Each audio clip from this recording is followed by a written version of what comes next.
The much debated Zorro. No. The legendary Zorro.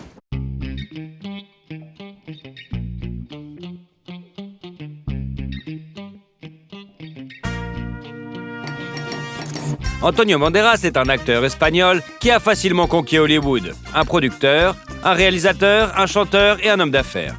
Il a une armée de fans qui l'aiment dans le monde entier, mais qui sont aussi charismatiques et énergétiques.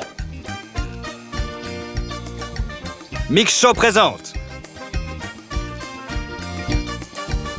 Beaucoup sont curieux de savoir comment vit le célèbre acteur aujourd'hui. Antonio Banderas, son vrai nom, José Antonio Dominguez Bandera. Le nom complet de l'acteur est né le 10 août 1960 à Malaga, dans le sud de l'Espagne. Son père, José Dominguez Pietro, était un officier de la garde civile espagnole. Et sa mère, Ana Bandera Gallego, travaillait comme institutrice. L'acteur a également un frère cadet, Francisco Javier. Le jeune Antonio n'a pas manifesté d'intérêt particulier pour l'apprentissage.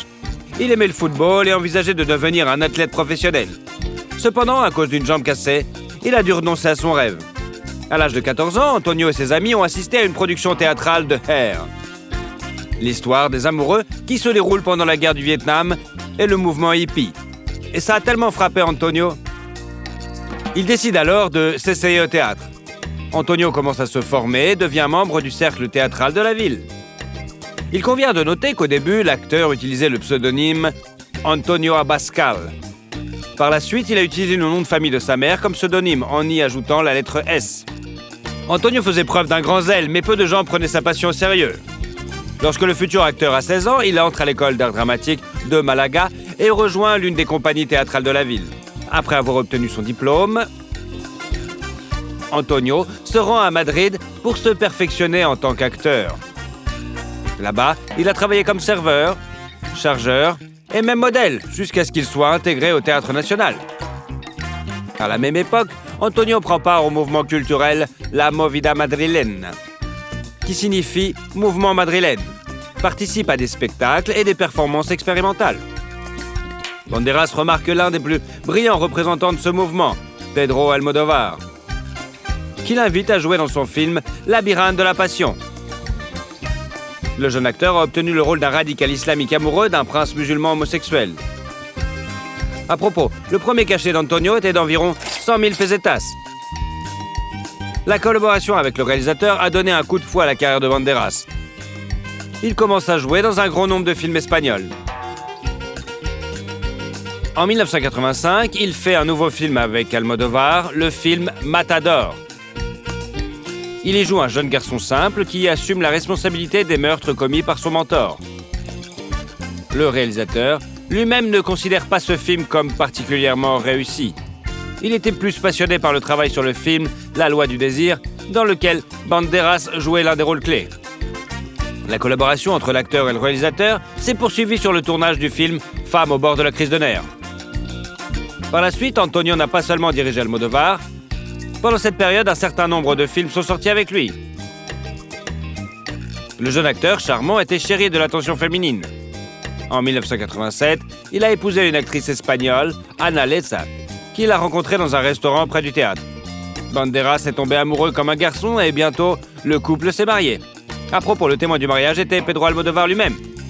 Bientôt, Ana abandonne sa propre carrière et se consacre volontiers à son conquérant de mari acteur, sélectionnant sa garde-robe, programmant les auditions, surveillant son régime. Malheureusement, la relation entre Antonio Banderas et Pedro Almodóvar s'est détériorée pendant 19 ans. La raison est le refus de l'acteur de participer au tournage de Kika. À cette époque, Banderas se tourne vers Hollywood. Son premier film américain est un drame musical, Mambo Kings, où il interprète l'un des rôles principaux. Pour ce film, souvent on s'est moqué de son prononciation parce que son anglais était pas terrible. Il a passé 6 mois de tournage en Amérique et est tombé amoureux du pays. Tout le succès de Banderas à la maison est resté à la maison. Antonio a dû à nouveau conquérir le public. Et bien que la cassette King's Mambo n'ait pas tout à fait répondu aux attentes des producteurs, mais le macho espagnol a bien marché quand même. En 1993, Antonio apparaît dans le mélodrame House of Spirit et le drame Philadelphia avec Tom Hanks et Denzel Washington. What's the matter with you tonight? Close the logbook. You just... Hein? Ce film est très apprécié par les critiques et le public. Et pour Banderas, c'est un ticket heureux pour Hollywood. En 1994, Banderas joue dans le mélodrame Amour et ténèbres et joue un rôle mineur dans le vampire Arman dans le film Entretien avec un vampire. Do you know how few vampires have the stamina for immortality? En 1995 a été une année très productive pour lui. Sur les écrans se succèdent des films avec sa participation. Aux côtés de Sylvester Stallone, il joue dans le thriller policier Assassin, apparaît dans la comédie Four Worms, joue dans le mélodrame Miami Rhapsody et le thriller Never Talk to Strangers. L'attention particulière d'écriture et du public est provoquée par Robert Rodriguez. I'm looking for a man who calls himself Burcho. That's all. But you had to do it the hard way.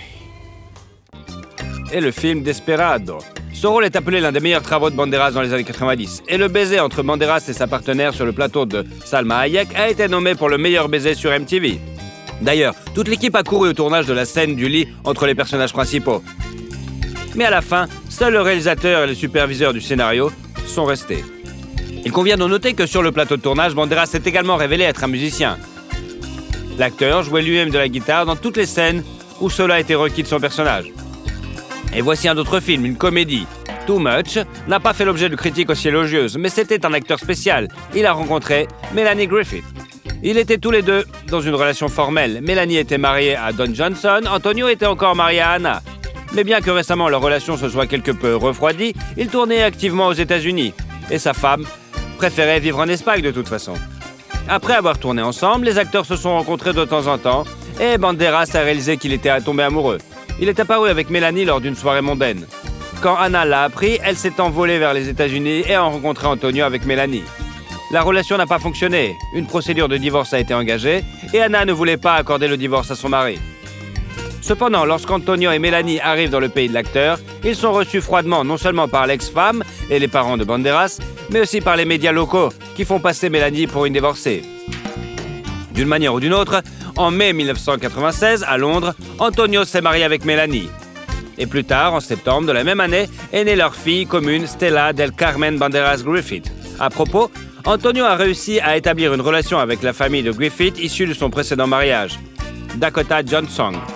Le couple Antonio et Mélanie faisait plutôt une mauvaise réputation. Alors, pour le bien de son mari, l'actrice a surmonté sa dépendance à l'alcool et aux drogues. Il a soutenu sa femme dans tous ses efforts et essayé de la dissuader de recourir à la chirurgie plastique et a agi comme un père de famille modèle. On raconte d'ailleurs que l'acteur est tombé amoureux de Mélanie 6 ans avant leur première rencontre, lorsqu'il l'a vue à l'écran dans le film The Wild Things. En 1996, la comédie musicale Evita, où Banderas joue le rôle de Madonna, est sortie. Le rôle masculin principal du film a valu à Antonio une nomination au Golden Globe et $4 millions de royalties. D'ailleurs, comme l'a admis la chanteuse elle-même, elle s'intéresse depuis longtemps à Antonio. Une fois, Madonna l'a invité à la première du film avec sa participation, mais il est venu avec sa femme. En 1998, les écrans sortent Le Masque de Zorro, qui reçoit de bonnes critiques de la part des critiques et du public.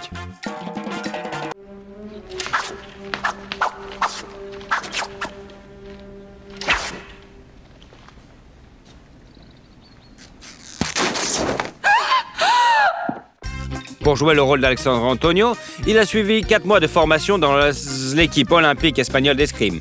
Et selon l'entraîneur, est devenu un épéiste habile. Pour ce rôle, l'acteur a reçu le prix du public de l'Académie européenne du cinéma et a été nommé pour un Golden Globes.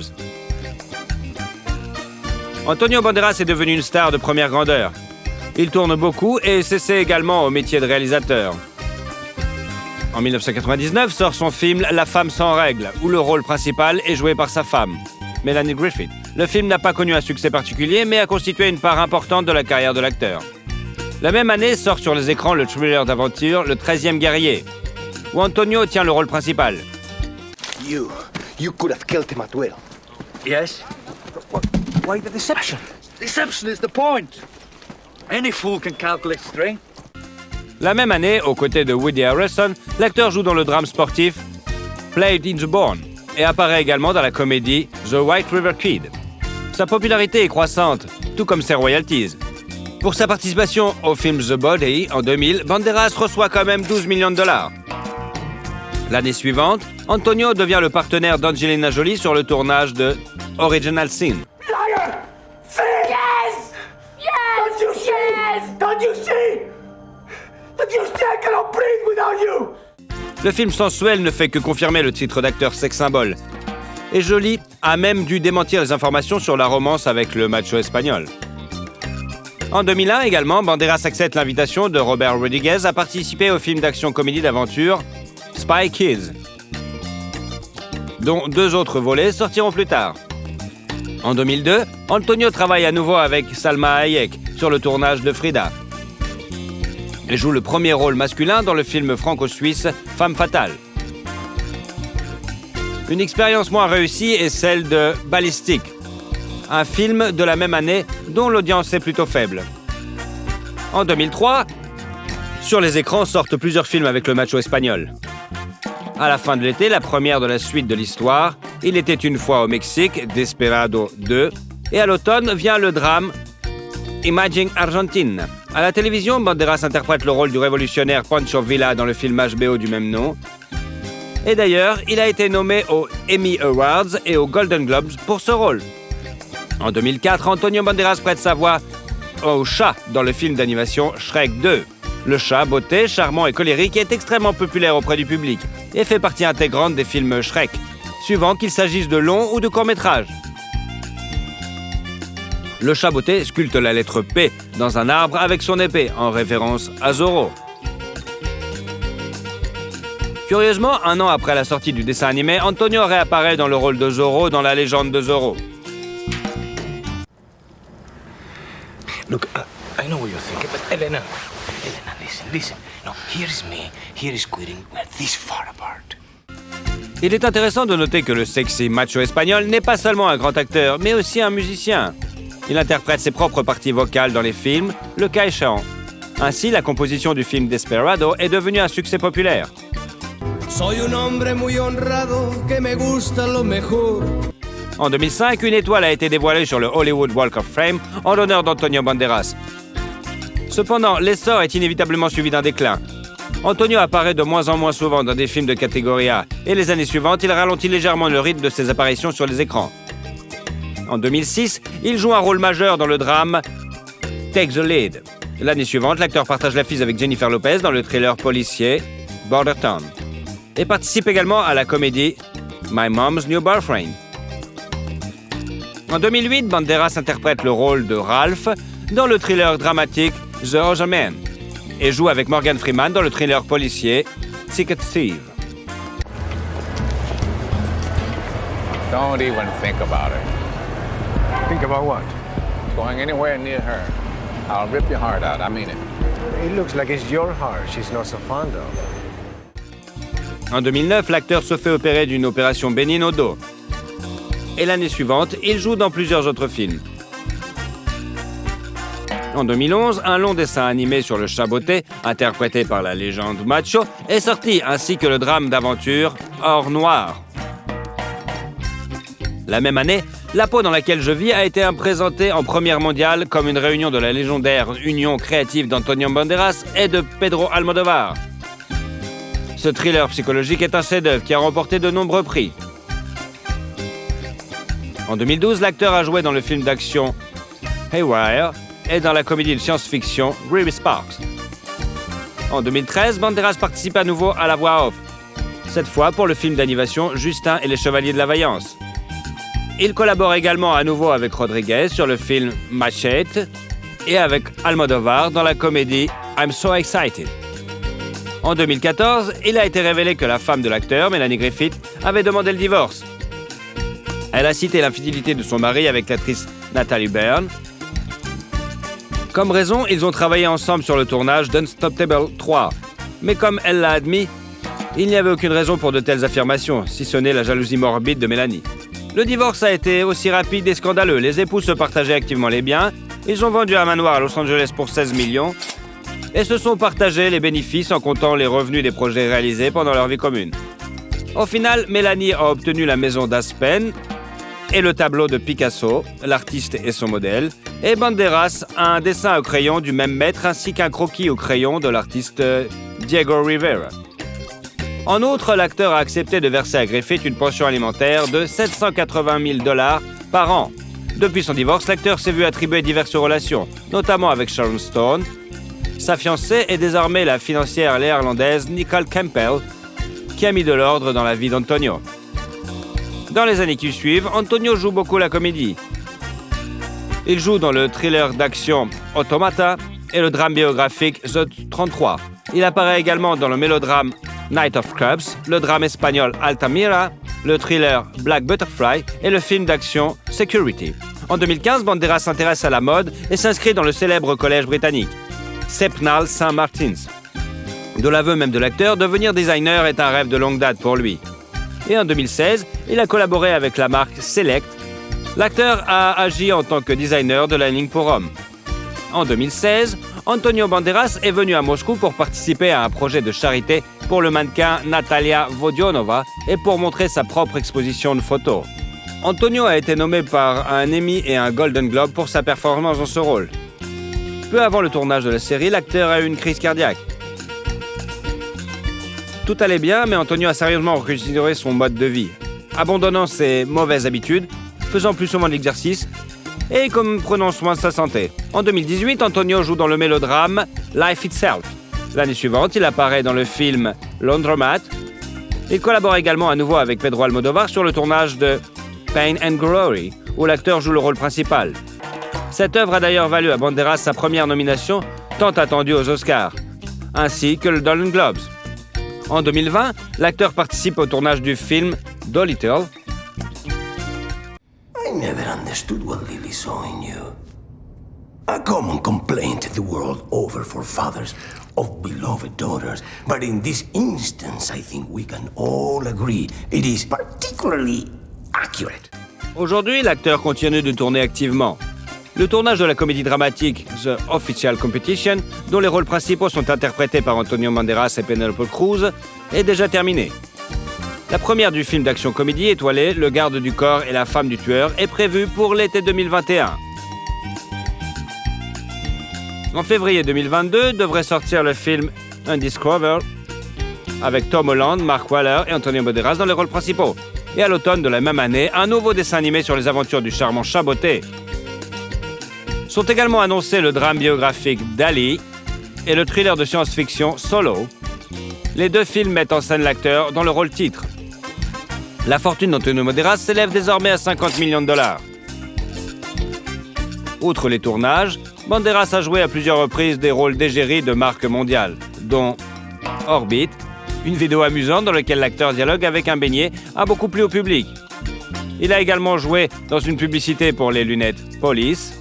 Antonio Banderas et Olga Kurylenko sont également devenus les visages de la campagne publicitaire des nouveaux parfums jumelés Secret Temptation de la marque de parfums Banderas.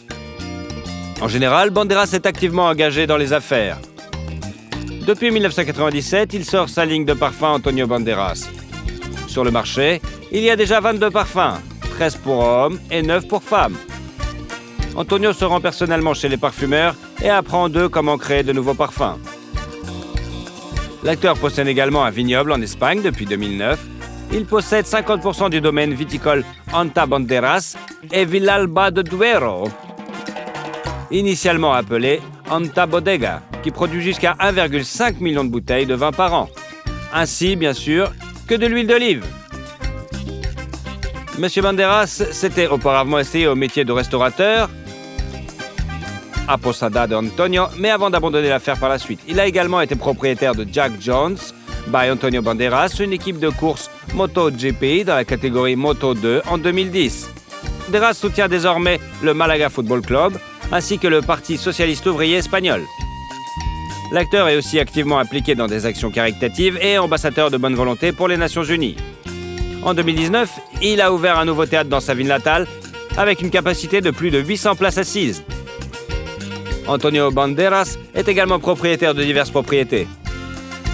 Pendant son mariage avec Melanie Griffith, il possédait un manoir dans le quartier historique haut de gamme de Hancock Park à Los Angeles.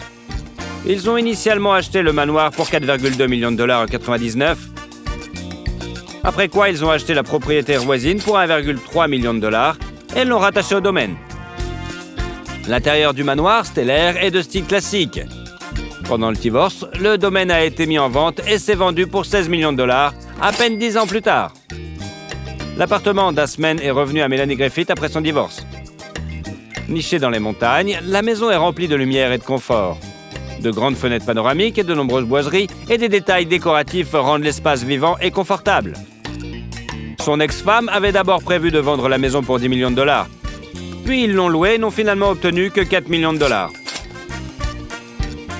Pendant la procédure de divorce, Antonio a acheté la part de Griffith dans leur appartement new-yorkais pour 4 millions de dollars. L'appartement, également décoré, est situé dans un immeuble haut de gamme. En 2018, l'acteur a mis l'appartement en vente, demandant 8 millions de dollars pour celui-ci. En 2014, il a été rapporté que l'acteur avait acheté une penthouse à Malaga. L'acteur aurait acheté 7 maisons et 14 propriétés non résidentielles, dont un bar-restaurant au port maritime, dans les environs de Malaga. Torremolinos et Benalmádena seulement. On sait qu'en 2008, les autorités ont obligé Banderas à démolir une partie du domaine appelé La Mouette, situé à Marbella, car la maison avait été construite par les anciens propriétaires sans obtenir de permis. L'acteur a engagé une action en justice. Désormais, Banderas vit en Angleterre, dans un manoir situé dans le comté de Surrey. La nouvelle acquisition lui a coûté 3,1 millions d'euros. La maison a d'énormes fenêtres et des poutres au plafond. Elle est remplie de lumière et l'acteur adore cet endroit. Il se promène même à vélo dans les bois et dans le quartier. À propos, outre son vélo, Banderas possède une Bentley Continental Superstore, une Porsche 911 Cabriolet, une Audi A7 et même un jet privé dans son parc automobile. À votre avis, qu'est-ce qui a fait le succès d'Antonio Banderas? Comment vit Jet Li et combien il gagne? Jet Li, de son vrai nom Li Lianji, est né le 26 avril 1963 dans la capitale chinoise, Pékin, qui est le 5e et le plus jeune enfant de la famille. Quand le garçon avait 2 ans, son père est mort et sa mère a dû élever les enfants toute seule. Enfant, Li avait un tempérament calme et un comportement exemplaire. La mère ne permettait pas à son plus jeune fils de nager, de faire du vélo ou de tout ce qui pouvait théoriquement causer des blessures. Et Li l'a écouté et n'a même pas essayé de la tromper.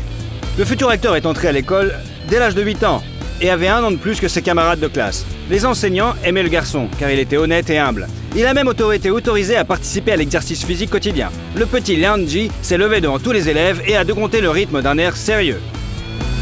L'été suivant, sa première année d'école, il a été envoyé avec ses camarades de classe dans un camp sportif à Pékin. Étant un élève assidu, il a suivi avec assiduité les instructions de l'entraîneur. Ce qui l'a étonné, Li est le seul de ses pairs à qui son entraîneur a proposé de poursuivre l'entraînement même après la pause estivale. Le garçon a donc commencé à pratiquer non seulement les techniques physiques de Wushu, mais aussi les pratiques spirituelles de cet art martial. L'entraîneur avait de grands espoirs pour son élève et a même aidé sa famille pauvre à se nourrir afin que le jeune corps de Li puisse se développer pleinement. À l'âge de 9 ans, Lianji se préparait à sa première compétition hors de Pékin et se réjouissait de voyager en train. Sa mère, en revanche, était terrifiée à l'idée que son enfant soit si loin de chez elle. Li était presque obligé de rester, mais il ne pouvait plus se retirer. Lors de cette performance, le garçon a été reconnu comme le meilleur et lorsqu'il est entré chez lui, il a été dispensé de sa scolarité normale et transféré dans une école de sport. À cette époque, les coupures de courant étaient fréquentes à Pékin. Mais il n'y avait pour le dissuader rien pour s'entraîner. Au cours de l'une de ses séances dans le noir, Li s'est blessé à la jambe mais n'a pas osé en parler à qui que ce soit. Avec une jambe enflée, il s'est entraîné avec les autres pendant 2 jours jusqu'à ce que l'on découvre qu'il s'agissait d'une fracture. Mais même à ce moment-là, le garçon n'a pas été libéré de la classe. Pendant que l'os guérissait, il s'est entraîné à donner des coups de poing avec ses mains. En 1974, à l'âge de 11 ans, Li se rend aux États-Unis avec l'équipe nationale chinoise. Là, le jeune athlète réalise de brillantes performances et est repéré par le président des États-Unis, Richard Nixon. Nixon a été tellement inspiré par l'entraînement au combat de Li qu'il lui a demandé en plaisantant de devenir son garde du corps lorsque Jet serait grand. Mais celui-ci a répondu à un conte de fées. « Je ne veux pas protéger une seule personne, je protégerai des millions de compatriotes !» Mais malgré sa rencontre avec le président des États-Unis, Li considère que le principal réussite de son voyage historique est le changement de ses perspectives et de son attitude envers le peuple américain. Le garçon a compris que les gens ordinaires aux États-Unis sont amicaux et ne veulent pas faire de mal au peuple chinois. Li n'a pas oublié sa mère aux États-Unis. Il lui a acheté une montre suisse avec l'argent de poche qu'il a reçu là-bas. De retour dans son pays, le jeune sportif a continué à participer à des événements sportifs et à conquérir de nouveaux sommets. Concourant contre des athlètes qui avaient 20, 30 ans de plus que lui, le garçon de 12 ans a souvent dû faire contre tous les grands. Au cours des 4 années suivantes, Lee a parcouru la moitié du monde avec d'autres athlètes chinois pour faire des démonstrations de mouvements de wushu. Lee a cherché à populariser le wushu dans tous les pays, et il a réussi. Entre 1975 et 1979, il est devenu 5 fois champion de Chine de wushu. Ses prouesses athlétiques l'ont aidé à développer son talent d'acteur. Un jour, Zhang Qingyang, un réalisateur de films, l'a repéré lors d'une compétition. Il a été inspiré par l'idée de transformer le combattant en un second Bruce Lee. C'était Bruce Lee qui était l'idole de Li Lianjie quand il était enfant. Son premier long métrage est Shaolin Temple, qui raconte l'histoire d'un orphelin élevé dans un monastère par des moines Shaolin. Le film est sorti en 1982 et a connu un succès retentissant. Les réalisateurs n'ont pas hésité à faire une suite en 1984. Shaolin Temple 2, Children of Shaolin. Et en 1985, le troisième et dernier volet, Shaolin Temple 3, Shaolin Martial Art, est sorti. Il était en fait surnommé Jet, après son rôle dans la trilogie Shaolin. Pendant le tournage des films sur Shaolin, l'acteur en herbe a eu conflit avec le réalisateur. Après quoi, Jet a décidé de tourner et de jouer dans ses films de manière indépendante. Mais n'ayant jamais vécu cela auparavant, Jet Li a dû faire face à une série de revers. Sa première et dernière œuvre en tant que réalisateur, Born to Defend, sortie en 1986, échoue lamentablement au box-office. De plus, l'acteur s'est blessé au dos pendant le tournage. En plus, sa tentative d'obtenir la citoyenneté américaine a échoué plusieurs fois. L'acteur a commencé à accorder plus d'attention à sa vie personnelle et a fondé une famille. En 1987, Jet a épousé l'athlète Wang Qiang, qui était membre de l'équipe de Wushu de Pékin, et a également joué avec lui dans le film Shaolin Temple. Ils se sont mariés et ont 2 filles, Si et Tammy, mais ont divorcé 3 ans plus tard. En 1989, il a sorti le film d'action Dragon Battle, et en 1991, le monde a vu un autre grand film avec Jet Li, dont il était une fois en Chine, qui a été suivi de 2 suites dans les 2 années suivantes. En ce qui concerne les premiers films avec Jet Li, il convient de mentionner des films tels que The Master, La légende de Fu Hongxiu, La légende 2, Griffes d'acier, Serviteur du mal, Légende du dragon rouge, Agent secret, Roi de l'aventure, Black Mask, Aventure américaine, Hitman, ainsi que Les 2 guerriers et Bodyguard from Beijing. Le film d'action Fist of Legend, qui est apparu à l'écran en 1994, peut être considéré comme remake de Fist of Fury avec Bruce Lee.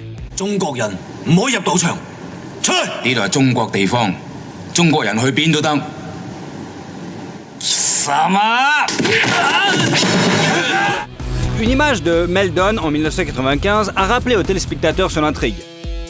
Le réalisateur du film, après s'être brouillé avec le célèbre Jackie Chan, a décidé d'en faire une parodie, se moquant ouvertement de l'acteur et de sa famille. En 1998, après avoir conquis le public en Asie, en Europe et en Amérique, Jet Li fait ses débuts à Hollywood dans la super production L'Arme Fatale 4.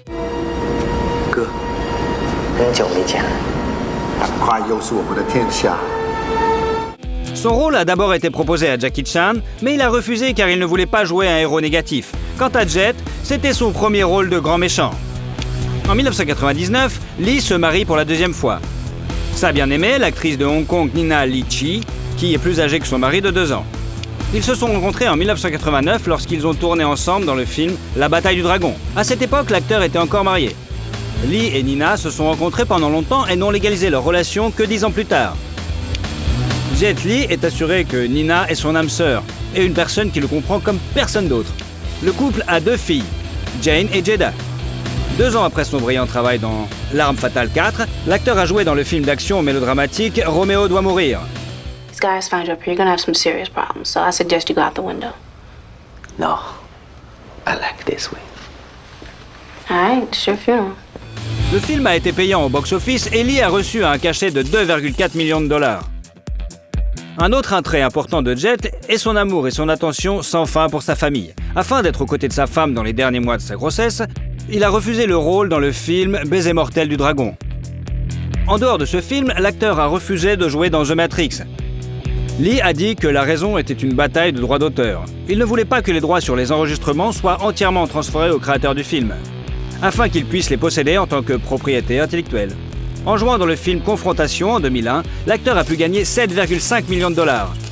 Bien que le rôle principal du film ait été initialement attribué à Dwayne Johnson. I am Eula. I'm nobody's bitch. You are mine. C'était la première fois que Jet et Jason Statham jouaient l'un contre l'autre dans un film. La même année, l'acteur a joué un rôle dans Le baiser du dragon, qui lui a rapporté 5 millions de dollars. What did you do to me? I put a needle in your neck. That's it? In a certain point. Very forbidden. It's called the kiss of the dragon. Un fait intéressant du film est que le tunnel dans lequel le personnage de Jet Li est attrapé par la police française est le même que celui dans lequel la princesse Diana est morte en 1997. Dans une scène, le personnage de Jet attaque le proxénète Lupo, joué par Max Ryan. Le dialogue entre les acteurs était censé être filmé séparément, et le combat séparément. Mais à la fin de l'échange de répliques, le réalisateur, pour une raison quelconque, n'a rien dit, il n'a pas dit couper, et Lee l'a frappé. Cette prise a été intégrée à la version finale du film, ainsi que la surprise tout à fait authentique de Ryan. Cette occasion est arrivée au point nommé, car les réalisateurs ont dû ajuster les combats au goût du public, qui souhaitait voir des scènes vraiment plus réalistes. Et la scène de combat entre le héros Jet Li et Cyril Raphaël est en général, il fallait ralentir le rythme, parce que les acteurs allaient vraiment trop vite. Pour jouer dans le film Héros, en 2002, Jet Li a accepté de réduire son cachet à 11 millions de dollars. On a proposé à Jackie Chan de jouer le rôle de l'empereur, mais il a refusé. Il s'agissait du film chinois le plus cher au moment de sa sortie. En 2003, un autre film d'action avec Jet Li est sorti, Un pied dans la tombe. En 2004, les médias ont annoncé la mort du grand acteur et athlète. Il s'est avéré qu'il était en vacances avec sa famille aux Maldives au moment du tsunami. Heureusement, l'information sur la mort n'était qu'une rumeur. Jet a survécu, se blessant seulement la jambe en sauvant sa fille. Après l'accident, l'acteur passe la plupart de son temps avec sa femme et ses enfants. En 2005, Luc Besson a écrit le scénario de Danny the Dog, juste pour Jet Li.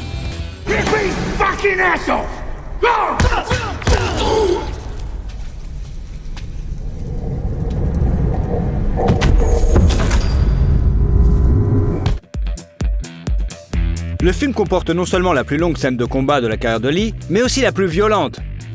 Le film suivant dans lequel l'acteur a joué était Fearless.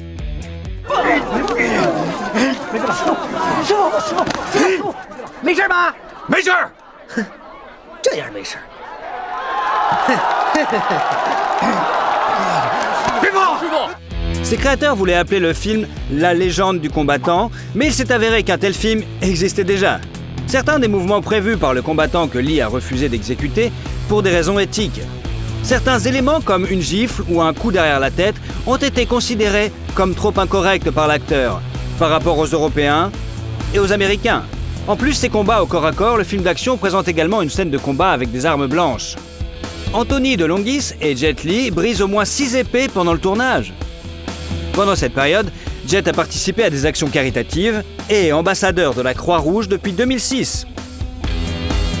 Il est un fervent adepte du bouddhisme tibétain et a même rencontré le Dalai Lama en personne. Il est attiré par la philosophie du Wushu, mais estime que cette forme d'autodéfense ne résiste pas à la critique.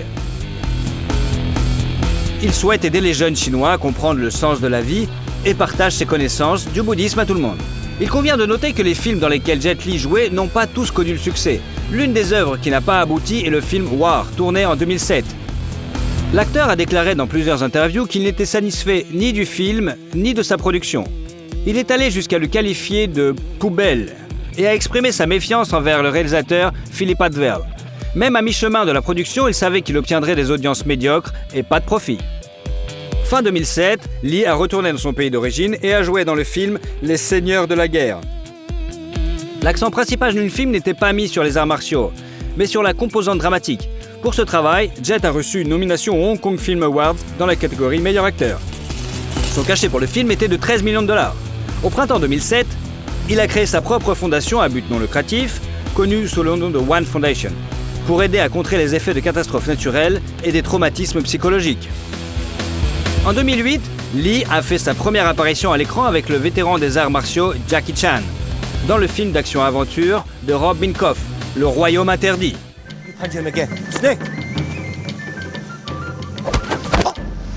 not right for snake. Perhaps eagle.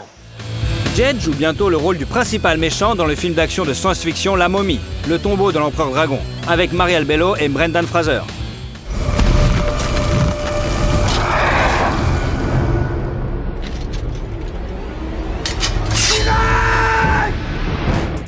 Après une longue période de travail aux États-Unis, l'acteur a pu obtenir la nationalité américaine.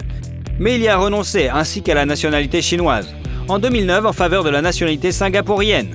Jet a choisi ce pays en raison de la qualité du système éducatif dont ont besoin ces deux jeunes filles.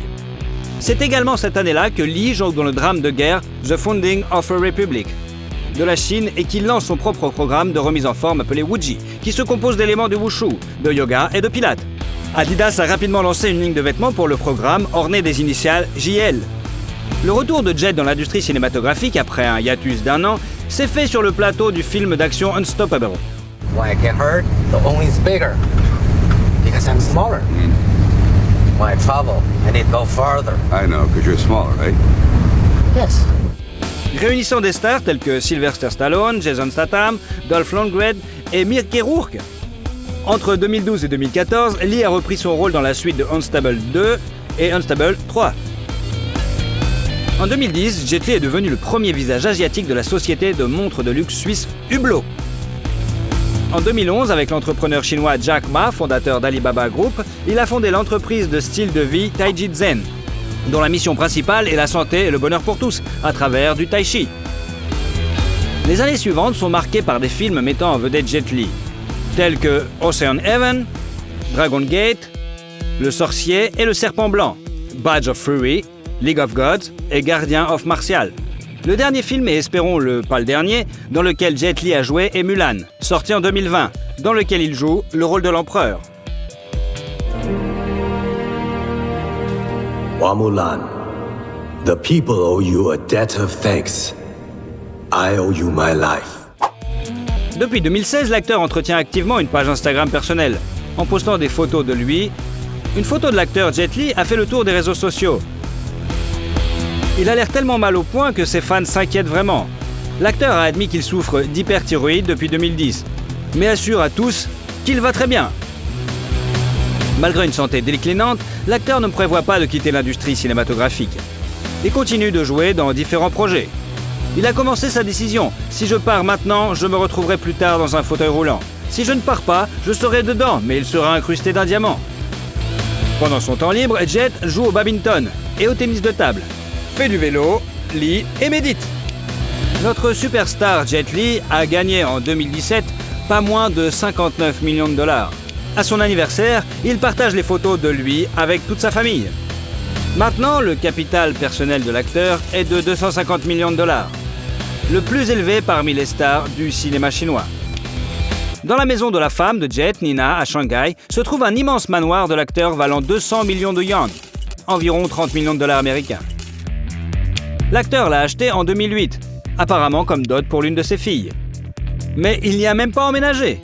La maison est depuis tombée en ruine et a même été transformée en auberge pour les agents de sécurité. À Singapour, dans le quartier de Bukit Timah, l'acteur possède un bungalow de luxe pour 20 millions de dollars singapouriens, soit 15 millions de dollars. L'acteur est également connu pour posséder des biens immobiliers à Los Angeles et y réside lorsqu'il est en visite aux États-Unis. Jet Li n'est pas un grand amateur de voitures. Ses voitures connues sont la BMW 745 Li et la Spyker C8 Spider. Bien que l'acteur réside à Singapour, renonçant à sa nationalité chinoise, il reste l'acteur préféré de ses compatriotes. À votre avis, qu'est-ce qui a fait le succès de Jet Li ? Si vous aimez la vidéo, vous pourrez nous suivre et ne louperez jamais aucune vidéo. Alors, allez-y!